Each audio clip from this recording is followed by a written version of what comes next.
Hola, buenos días. Les damos la bienvenida a nuestro webinar Suspensiones de las Relaciones Laborales, que será impartido por Diego Ramírez, quien es nuestro gerente de payroll en Grupo Helping. Al final de la presentación tendremos la dinámica de preguntas y respuestas mediante el módulo o el chat. Comenzamos, Diego. Muchas gracias. Buen día a todos. Para los que no me conocen, mi nombre es Diego Ramírez. A título personal soy contador público. Cuento con 3 maestrías, una en Administración de Personal, una en Derecho Laboral y otra en Relaciones Laborales con Programación. En la actualidad me desempeño como gerente payroll de Grupo OutHelping. El día de hoy vamos a ver el tema de suspensiones de las relaciones de trabajo. Parece que es un tema sencillo, pero en cada supuesto de lo que norma la Ley Federal de Trabajo existe una pequeña particularidad, la cual vamos a ir abordando poco a poco. Durante el desarrollo de la presentación, siéntete con la confianza de ir escribiendo tus dudas, preguntas o algún comentario que quieras realizar. Y como ya lo indicaron, al final vamos a tener la sesión de preguntas y respuestas. Y si está dentro de mis posibilidades el poderte responder en el momento, lo haré de la mejor manera. En el caso contrario, me llevaré la pregunta y te la resolveremos en el día. ¿Sale? Vamos a hacer una pequeña reseña de lo que es una suspensión de trabajo. De acuerdo lo vamos a ver un poquito más adelante, pero de acuerdo al artículo 42 de la Ley Federal de Trabajo, una suspensión de trabajo se da cuando se interrumpe una relación activa de trabajo. Con mucha creatividad, imagínate que este es el inicio de una relación de trabajo y este es el término de una relación de trabajo, y justamente a la mitad existe una suspensión. Cuando tenemos una suspensión de la relación de trabajo, existen 2 obligaciones y 2 derechos por parte del patrón y por parte del trabajador.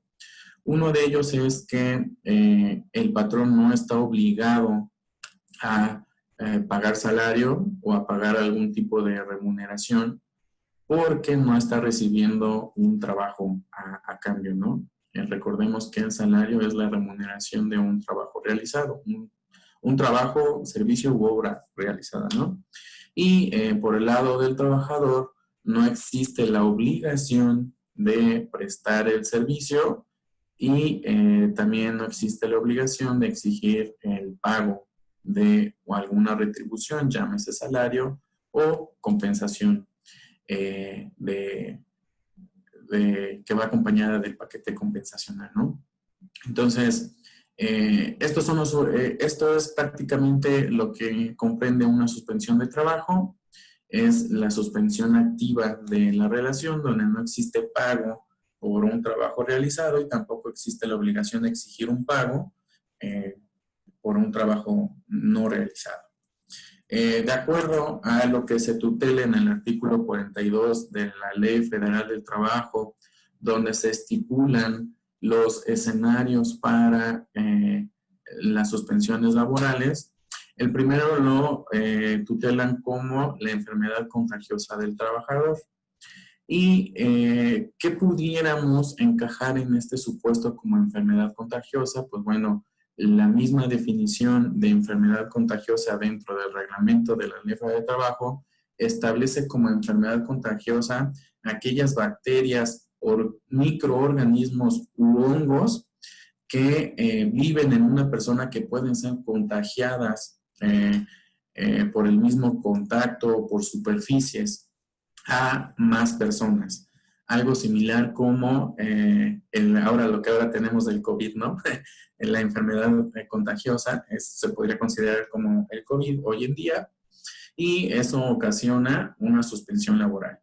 La suspensión laboral lo vamos a ver un poquito más adelante cómo podríamos hacer la formalidad, pero se recomienda que siempre exista un documento, un acuerdo firmado entre ambas partes. Acuérdense que todo lo que es materia laboral siempre va firmado por la parte patronal y por la parte del trabajador, y son acuerdos de buena fe. El 2, pues, es la incapacidad temporal ocasionada por accidente o una enfermedad que no se constituya riesgo de trabajo como tal. Por ejemplo, cuando un trabajador tiene gripa o le duele la cabeza o se enfermó del estómago, es común que vayan al Seguro Social y les dé una incapacidad de 5 o 4 días, ¿no? Por enfermedad general. El mismo sustento de la incapacidad da la certeza jurídica a la suspensión de trabajo. Entonces, la misma incapacidad es el documento que avala la suspensión de trabajo. En este sentido, recordemos que cuando hay una incapacidad de trabajo, el Seguro Social solamente paga el 60% del salario al trabajador a partir del 4.º día. Los 3 primeros días no son pagados en una incapacidad por enfermedad general. Si estamos hablando de una incapacidad por maternidad o tipificada como riesgo de trabajo, o sea, nativo el riesgo de trabajo, o sea, en trayecto el riesgo de trabajo, entonces el Seguro Social paga el 100% a partir del día 1 de la incapacidad. Y esto es lo que le da la certeza jurídica a la suspensión del trabajo. Aquí prácticamente el pago al trabajador lo hace el mismo IMSS y el patrón no está obligado a pagar salario ni ninguna prestación. En algunos existen algunas contradicciones de tesis, vale la pena aclararlo, donde el más común es, ya se tenía programado el pago de prima vacacional, porque siempre la pagamos en determinado mes, y en ese mes el trabajador tuvo su incapacidad o tiene incapacidad. Lo más recomendable es que no le pagues el pago programado, el pago anualizado, que no reciba remuneración alguna, porque para el Seguro Social, el que exista un pago, llámese sueldo, compensación, subsidio, X cosa, durante la vigencia de una incapacidad, para el Seguro Social es perjudicial, porque el Seguro Social lo toma como pago derivado de un trabajo realizado.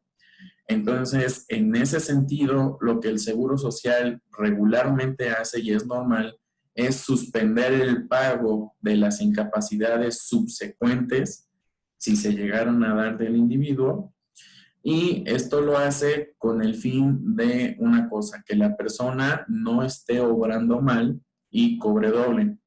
En la mala práctica, hay personas que obtienen una incapacidad del Seguro Social, no la presentan al centro de trabajo, cobran la incapacidad del Seguro Social y a su vez siguen trabajando, y entonces obtienen el sueldo por parte del patrón. Entonces, en esta mala práctica es el claro ejemplo de que la persona abusiva cobra por una parte el sueldo porque sigue trabajando, omitió presentar la incapacidad, y por otra parte le cobra el Seguro Social la misma incapacidad. Entonces, ante este escenario, es que la práctica del Seguro Social es, si detecta que hay pagos durante la vigencia de una incapacidad al trabajador, suspenda el pago subsecuente de las incapacidades hasta que se aclare la situación. Y aclarar ese tipo de situaciones sí es algo complejo y lleva tiempo, porque hay que meter escritos dirigidos al mismo Seguro Social de por qué se le está haciendo un pago al trabajador con incapacidad. Entonces, lo más recomendable, la mejor práctica es, cuando tengas una persona que está de incapacidad, no le pagues nada, sino hasta su regreso. Si es enfermedad general, la misma persona va a regresar. Si es una incapacidad tipificada como riesgo de trabajo, pues te va a regresar con el famoso formato ST2, y ahí se indica la fecha en que la persona regresa a trabajar. En la fracción 3 del artículo 42 indica que también es suspensión laboral la prisión preventiva del trabajador, pero hace dos definiciones, una que es seguida por sentencia absolutoria. Y aquí viene el primer supuesto.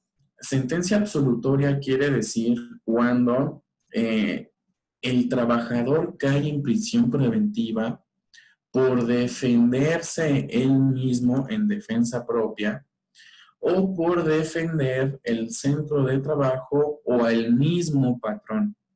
Vamos a poner un ejemplo. Un asaltante a la salida del centro de trabajo, va saliendo el dueño de la empresa y el trabajador defiende al patrón. Es llevado por la policía a prisión preventiva y entonces en ese supuesto es una sentencia absolutoria en materia civil penal porque obró en defensa del patrón o del centro de trabajo. Ante esta situación, si hubiera que pagar algún tipo de fianza, indemnización o daños a terceros, queda estrictamente a cargo del patrón el pago de todos los haberes que haya que hacer y el trabajador no tendría condena a no recibir salario aunque esté en prisión preventiva. El otro supuesto es que el arresto del trabajador sí sea por algo provocado por él mismo, por alguna falta en vía pública o por algún robo o algún otro delito considerado dentro de la ley civil penal, donde el arresto del trabajador sí sea imputable al trabajador. Entonces ahí sí, hay suspensión del pago salarial y el patrón no tiene que pagar absolutamente nada.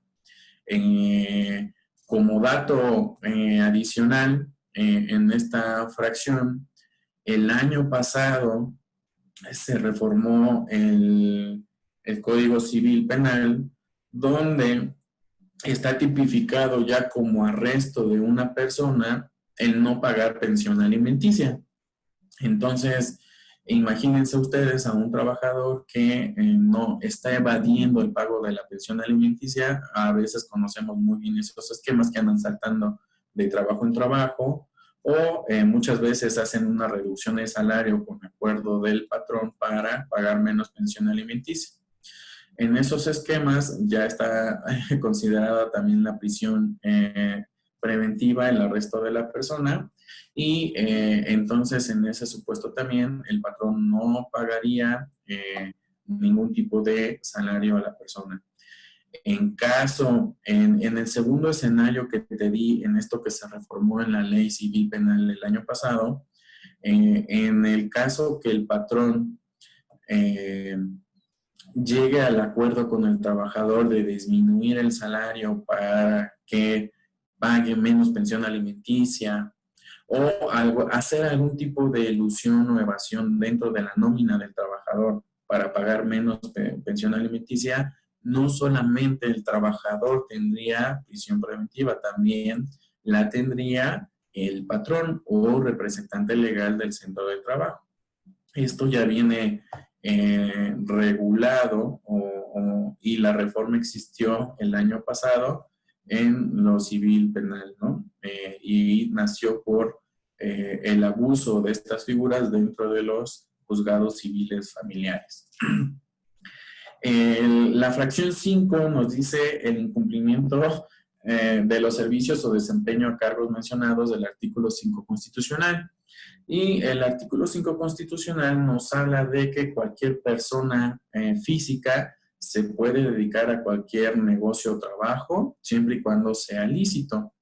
Y si por alguna razón la persona tiene una vinculación de relación de trabajo y por algo derivado de su actividad, giro o servicio que tenga independiente, necesita la parte de tener una suspensión laboral, en este efecto sí se le puede dar, siempre con previo acuerdo, recordemos, y no existe pago alguno de salario, y tampoco existe la obligación de desempeñar la función del mismo puesto contratado.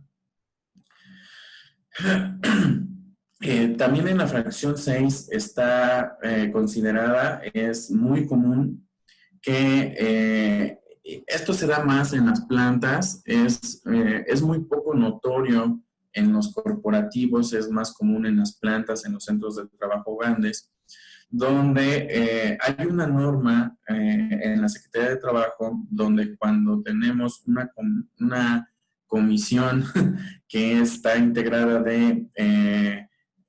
para ver todo el esquema de utilidades en la empresa, a veces es común que este tipo de comisiones vayan enteritas a los cabildeos de reformas por la Comisión Nacional.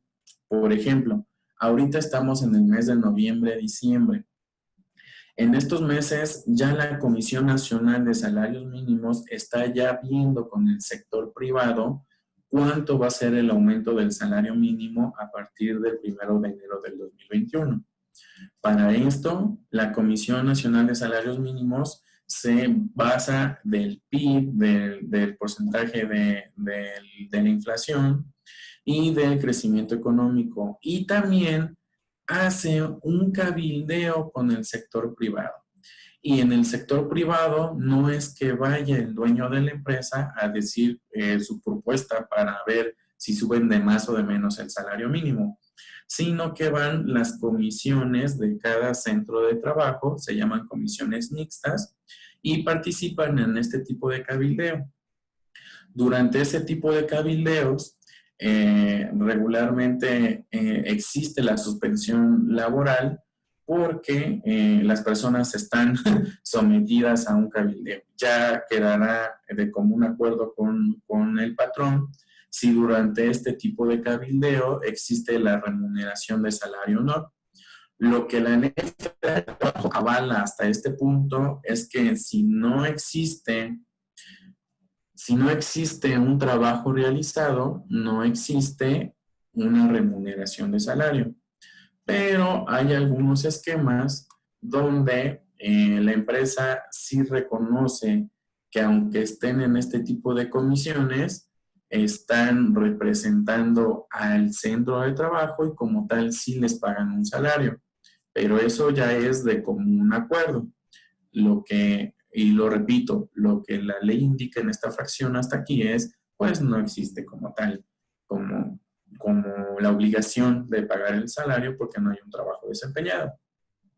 En la fracción 7 nos indica la falta de documentos que exijan las leyes y reglamentos para la prestación de servicio, ¿no? Y vamos a poner un ejemplo. Puede ser que tú contratas a un profesional, vamos a poner un ejemplo, un contador. Contratas a un contador y durante la contratación, pues es requisito, yo me imagino, es requisito pedirle el título al contador, ¿no? Entonces, si dentro de tu reglamento tú estipulas que en el puesto de trabajo de contador se requiere el título de la universidad, pues entonces sí estás obligado a pedirlo. También por la ley de trabajo, de acuerdo al artículo 804, donde habla de los requisitos de contratación e integración de un expediente durante la vigencia de una relación de trabajo. Si esto fuera así y tú le das un periodo de gracia a la persona para que te traiga el título y esta no te lo da, se presume que te está mintiendo desde el hecho de la contratación o se presume que la persona carece del documento que tú tienes tipificado en tu reglamento de trabajo como documentos de contratación o viola el artículo 804 de integración de documentos de un expediente de vigencia de la relación de trabajo y lo puedes suspender. Puedes suspender a la persona hasta que te traiga el documento y la suspensión no te obliga a pagarle salario a la persona y a la persona tampoco lo obliga a desempeñar el puesto de trabajo. Ahora bien, lejos de la suspensión, también te lleva a la terminación de la relación de trabajo de acuerdo al artículo 47, donde tendrías 30 días naturales a partir de la contratación para dar por terminada la relación de trabajo sin responsabilidad para el patrón, porque el trabajador omitió o falseó o no tiene los documentos necesarios para la contratación. El artículo 8, pues la fracción 8, perdón, pues nos habla de esta modalidad que se abrió en el artículo 39 de la Ley Federal del Trabajo, donde nos habla de la tipología de contratos. Y sabemos que hay contratos por temporada, pero hay un pequeño preámbulo. El trabajador contratado por temporada puede ser contratado bajo la misma esencia del contrato, que te puede durar 30 días, 15 días, 45 días. Te voy a poner un ejemplo. Es común que, bueno, en esta nueva normalidad, ya no lo sé, pero era común que en estas fechas decembrinas, ya desde ahorita, aquellas tiendas comercial mexicana, Chedraui y estas tiendas de autoservicio, por así decirlo, contraten a personas de temporada navideña para los artículos navideños porque hay más ventas y demás. Entonces les dan un contrato de un mes, de 15 días, 20 días, 45 días y se determina la vigencia del contrato y listo, esa es la modalidad por temporada. Pero también hay otra modalidad por temporada donde se computa de manera diferente la antigüedad. Y en este supuesto es, tú puedes contratar a una persona como que te esté repartiendo volantes, ¿no? Se va a la calle, tú imprimes tus volantes, se va a la calle y en la calle va repartiendo volantes. Y su actividad solamente la ocupas 3 o 4 días a la semana. Y estos 3 o 4 días a la semana lo vas a hacer durante un periodo de 6 meses. Entonces, este es el segundo escenario. El segundo escenario es tú le abres un contrato de temporada por 6 meses, tipificando que solamente va a trabajar 3 o 4 días a la semana. Los otros días, como no va a trabajar, no existe la obligación de pagarle un salario y la persona tampoco tiene la obligación de desempeñar un trabajo, porque solamente se está tipificando que durante 6 meses te va a trabajar 3 o 4 días a la semana. En este esquema, al final de los 6 meses, cuando le toque darle el finiquito, la gran pregunta es, ¿se le tengo que pagar los 6 meses de la vigencia del contrato o tengo que contabilizar los días efectivamente trabajados? Recuerda que la misma ley te hace mención en el artículo 87 que te habla del aguinaldo, artículo 76 que te habla de las vacaciones y artículo 77 que te habla de la prima vacacional, donde te dice que el pago de estos derechos laborales corresponde a día plenamente trabajado. Entonces, como tal, en el supuesto que te acabo de dar de la vigencia de 6 meses, solamente tendrías que computar para el pago de finiquito los días efectivamente trabajados. Los otros días no. Y este es el segundo esquema, cómo se manejan a los trabajadores de temporada. Puede ser por un contrato bien definido de inicio-fin o puede ser un contrato abierto a una temporada con diferente día o jornada de trabajo, ¿no? La fracción 9 nos habla de una licencia de acuerdo al artículo 140 bis de la ley del Seguro Social. ¿Y qué nos dice la ley del Seguro Social? Bueno, este es un tema que ya venía en la ley del Seguro Social y que en este año tuvo una pequeña campaña y un repunte que se dio a conocer. Como lo manejaron en los medios fue que ahora la ley apoyaba a los padres que tuvieran hijos con cáncer, ¿no? Y hasta 16 años. Los apoya con una licencia para el cuidado de su hijo con cáncer hasta la edad de 16 años. Después de 16 años, ya no, el IMSS ya no otorga esta licencia de suspensión laboral. Se dio a conocer escasos meses, pero la verdad es que la campaña que hicieron pues no fue nada nuevo porque pues es el artículo 140 de la Ley del Seguro Social. Ese artículo siempre ha existido y lo que pasa es que era poco conocido en el ámbito laboral.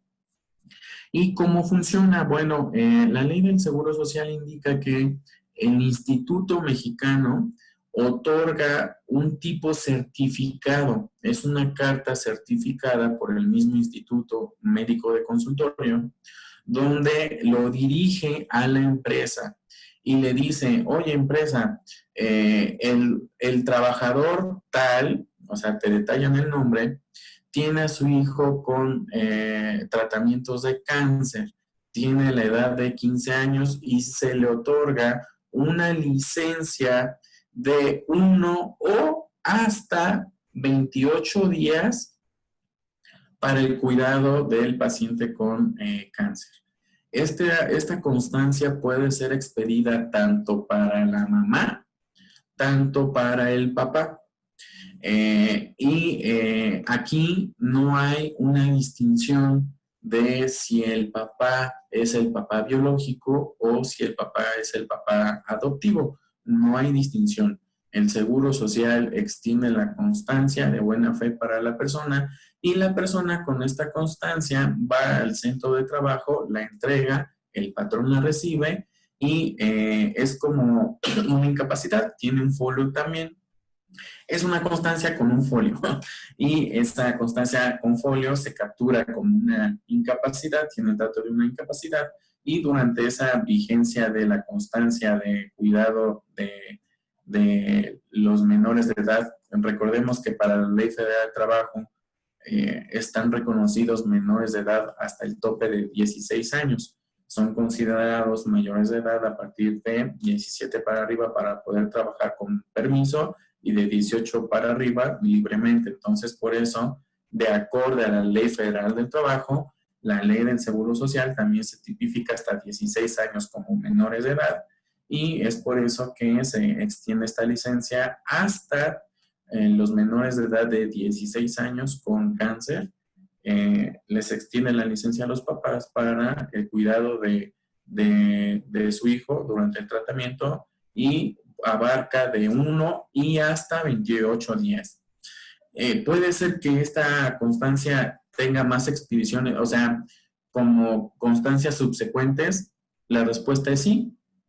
Puede ser que en este mes le hayan dado la constancia por 15 días, a ti te la presentan, regresa a trabajar, el siguiente mes tiene el siguiente tratamiento y le vuelven a expedir la constancia ahora de 16 o de 20 o de 28 días y es lo mismo, te la dan, está en suspensión laboral, regresa a trabajar y luego el tercer mes existe otro tratamiento y es ahí cuando vuelve a tener efecto otra constancia. Es así como funciona. ¿Podemos aplicar una suspensión laboral como medida disciplinaria? A lo mejor esto les va a hacer un poco más de sentido. Es muy común que a veces los centros de trabajo tengan, no sé si les ha tocado, a mí sí, y se los voy a poner así tal cual el ejemplo. Hay veces que cuando un trabajador falta injustificada el día viernes o el día lunes, es muy conocido que hacen el famoso mini puente, ¿no? Se agarran viernes, sábado y domingo o sábado, domingo y lunes. Es el famoso mini puente. Muchas veces las empresas sancionan al trabajador con otra falta. O sea, está tipificado como si faltas viernes o lunes, esa falta vale doble.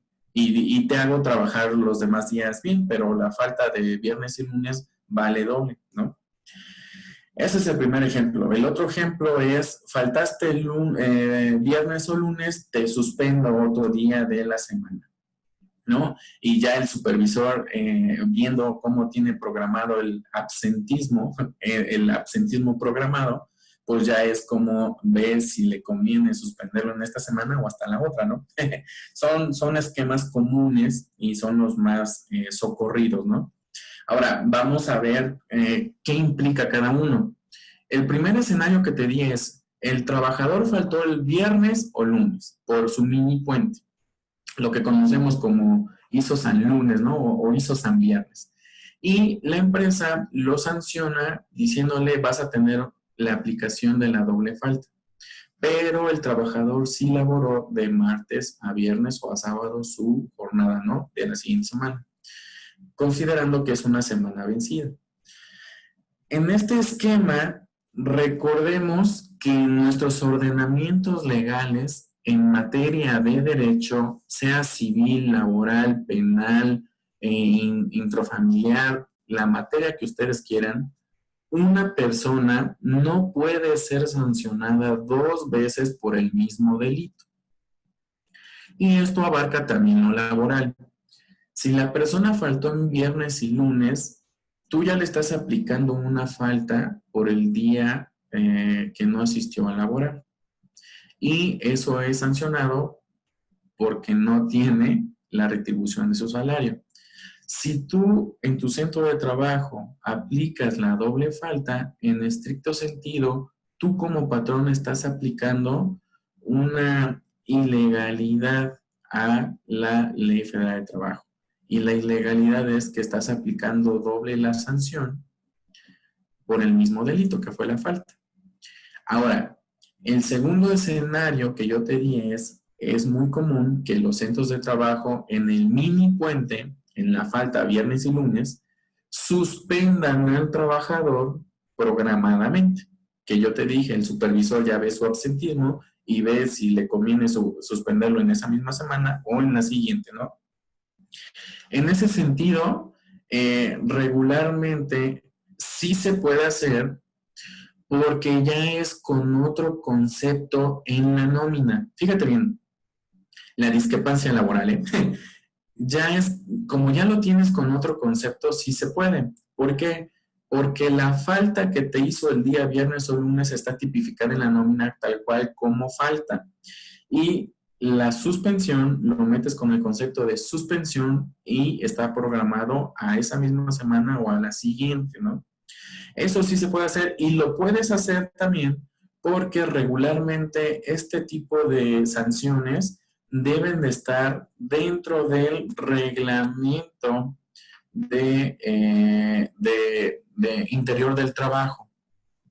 Si tú estás aplicando este tipo de sanciones y no lo tienes dentro de tu reglamento interior de trabajo, ten cuidado, porque el trabajador te puede demandar el abuso del patrón y la sentencia de la Secretaría de Trabajo sería págale lo que le has aplicado doble y te voy a multar porque no lo tienes en tu reglamento interior de trabajo, pero sí lo estás aplicando como medida disciplinaria.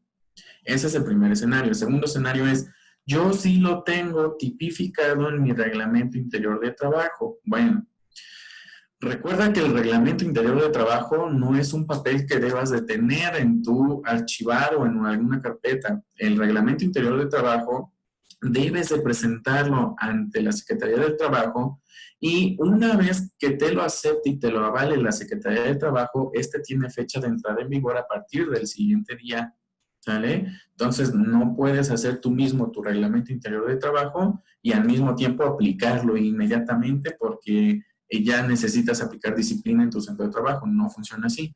Regularmente elaboras tu reglamento interior de trabajo, lo presentas en la Secretaría del Trabajo, esta lo lee, lo avala, te lo puede modificar, sí, te lo puede rechazar, sí, te lo puede aceptar también. Y una vez que te lo acepte, a partir del siguiente día tiene validez, retroactivamente no se vale. Entonces, si tú en tu centro de trabajo aplicas medidas disciplinarias como suspensiones de trabajo, los mandas a descansar por alguna medida disciplinaria, los suspendes por alguna falta, por alguna omisión de reportes, por alguna omisión en medidas de seguridad industrial, no lo sé, tú sabes tu reglamento interno, sí lo puedes hacer siempre y cuando el reglamento esté presentado ante la Secretaría del Trabajo y aceptado. Recuerda que tiene vigencia a partir de el día siguiente en que lo presentas, ¿sale? Y el cómputo de la antigüedad en la suspensión de trabajo. Como tal, y lo hemos visto durante el desarrollo de esta presentación, la suspensión de trabajo es aquella interrupción de la vigencia de la relación de trabajo. Entonces, como tal, no tienes obligación de computar los días de suspensiones como día trabajado. Ejemplo, te voy a dar un ejemplo muy claro. Ahorita ya se viene diciembre con el pago de aguinaldo. El pago de aguinaldo se calcula con base en días trabajados, de acuerdo al artículo 87, ¿no? Son días trabajados. Pero si durante este año tú suspendiste un mes entero a la persona, existió una suspensión laboral de un mes entero, entonces ya no le vas a pagar 365 días de aguinaldo, ¿verdad?, a la persona. En la parte proporcional le disminuyes el mes que no trabajó y lo que te dé resultado es lo que pagas como parte proporcional de aguinaldo, ¿no? Ese es el ejemplo, ¿no? El otro ejemplo que también te di es el de incapacidades. Cuando una persona tiene incapacidad de enfermedad general, regularmente ningún centro de trabajo lo toma o lo considera como día trabajado y son días que se descuentan de la parte proporcional. Hablamos de una nueva que tal vez es nueva, que has escuchado o no la habías escuchado. No sé si tengas la experiencia o no, pero lo voy a clarificar. Las incapacidades de maternidad y riesgo de trabajo sí cuentan como día trabajado. Las incapacidades que están como enfermedad general no cuentan como día trabajado. Las constancias, este es el nuevo, el 140 de la Ley del Seguro Social, 140 bis de la Ley del Seguro Social. Las constancias expedidas a los papás para el cuidado de sus hijos menores de edad, considerados hasta 16 años por tema de cáncer, cuentan para la antigüedad, para día trabajado de la persona. La respuesta es no, no cuentan. Se considera como enfermedad general y este tipo de constancias no cuenta para el cómputo de la antigüedad. Entonces, tendría el mismo tratamiento que una incapacidad por enfermedad de trabajo. Bueno, pues muchas gracias a todos por su participación. Nos vemos en la próxima. Pues muchas gracias por su tiempo y nos vemos.